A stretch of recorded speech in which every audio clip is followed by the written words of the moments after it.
Okay, so let's start a new portion, a sense of common collective belonging. ऐसी चीज़ें जो हम सबकी सामूहिक संपत्ति है, which we can feel that it's a part of our property. As a countryman, Bharat Mata is our common property. Early morning, after performing school prayer, Jana Gana Mana, we used to say Bharat Mata Ki Jai. Means that Bharat Mata is our motherland, and we are sons and daughters of Bharat Mata. Collective belongings. Nationalism spreads when people begin to believe that they are a part of the same nation.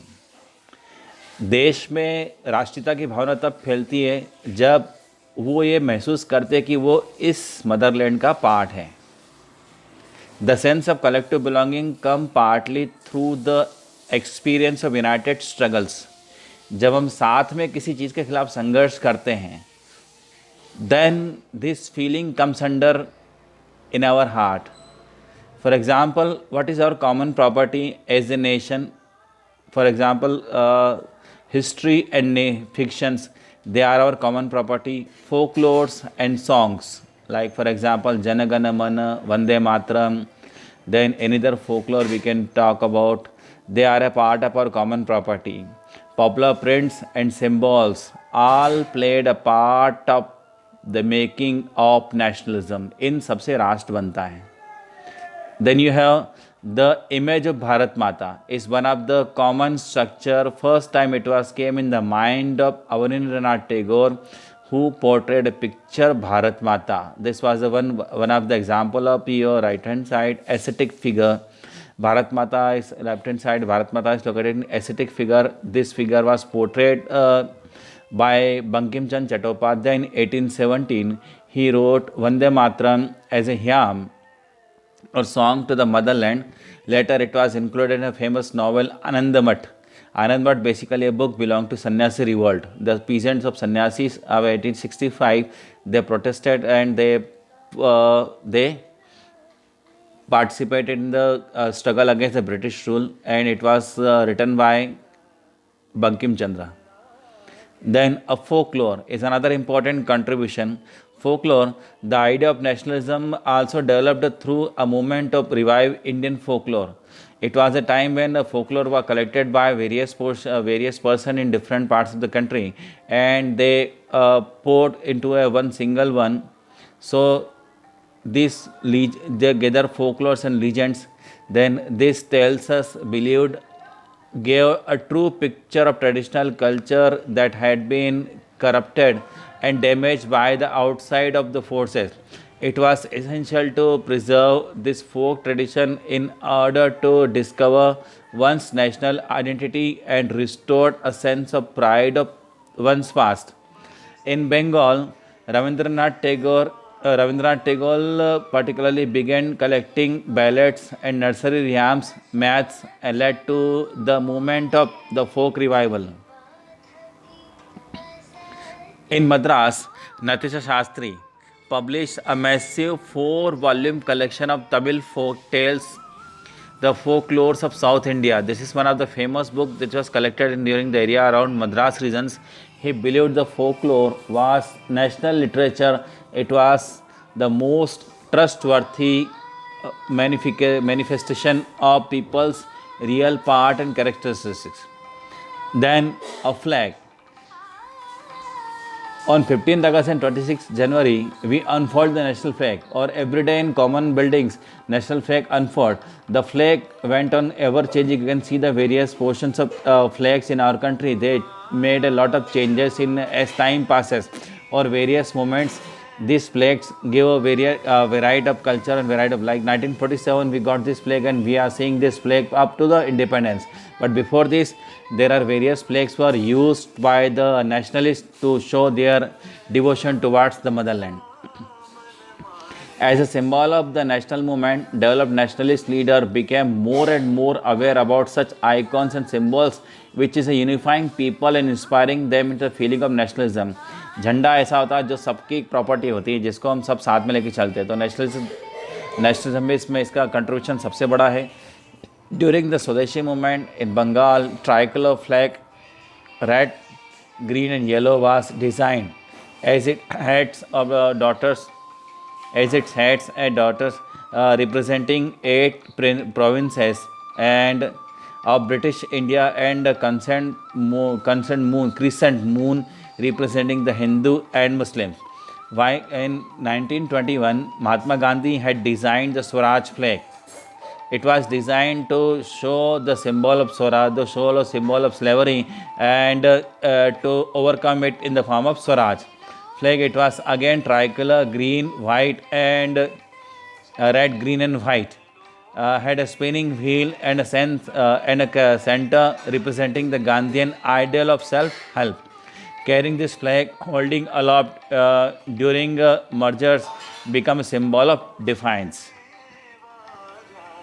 Representation of history. Another important aspects, educated young people, they made it as one of the important weapons. By the end of 19th century, many Indians began feeling that to instill a sense of pride of the nation, Indian history had to be thought about differently. The British saw Indians as a backward and primitive, incapable of governing themselves. हमें British की books में अनपढ़ गंवार कहा गया, आदिवासी कहा गया, backward कहा गया कि हम अपने आप में गवर्न करने में सक्षम नहीं हैं.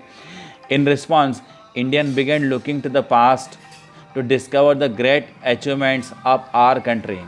They wrote about the glorious development in ancient times, when art and architecture, science and mathematics, religion and other important parts were developed in our country.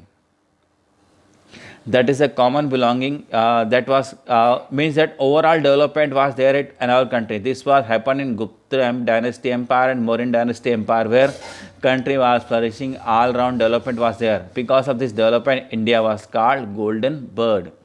The nationalist histories urge that the readers to take pride in India's great achievements in the past, and they read about it and find out themselves that they are a part of the nation which were having at times at the highest peak of the highest peak. So the nationalist histories urge the readers to take pride in India's great achievements in the past and struggle to change the miserable conditions of the life of the under British rule. This refers to that any people were not without the problems. Any people of our country not without the problems when the past being glorified was Hindu, and when the images celebrated were drawn of the Hindu ideology, some people of belong to other communities felt left out. It happened in many times, but during nationalism it was try to find out that the common things were presented in front of the common people. So let's conclude about this topic. A growing anger against the colonial government was thus bringing together various groups and classes of Indians into a common struggle for freedom. In the first time of the 19th century, like Mahatma Gandhi's three movement, a mass struggle could be seen on the time. Congress under the leadership of Mahatma Gandhi tried to channel people's grievances into organized movement for independence. To such movements, nationalists try to forge a national unity, but as we have seen diverse groups, India is a diverse country, so diverse groups and classes participated in these movements, and a variety of aspirations and expectations were there. As their grievances worldwide, ringing freedom for colonial rule also meant the different things of different people.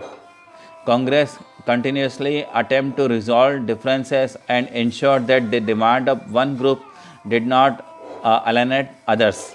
Means overlap नहीं होगी demands एक दूसरे के ऊपर. This is precisely why unity within the movement often break down It happened in scenes of 1921, 22, 1920 to 21's movement, when different people fighting for different causes, as it happened also in 1930s civil disobedience movement as well, when people fighting for individual causes. High points of Congress activity and nationalist unity were followed by the forces and of this unity of inner conflict between the groups. Conflicts were there along with the nationalist movement, but nationalist movement were there more, and because of this, because of their efforts in 1942, Quit India movement was launched by the common people. It was not launched by the common people. It was launched by the common people, not any particular leaders. Although it was called upon by the Congress, and Gandhiji gave the slogan of "Do or Die." By giving this slogan, our country ultimately became independent in 1947. So it was the effort of common people who came together, who came for the cause of creating a nation and remove the Britishers from the India. In that manner, we got independence. That's it for the lesson. I hope that you understood very well.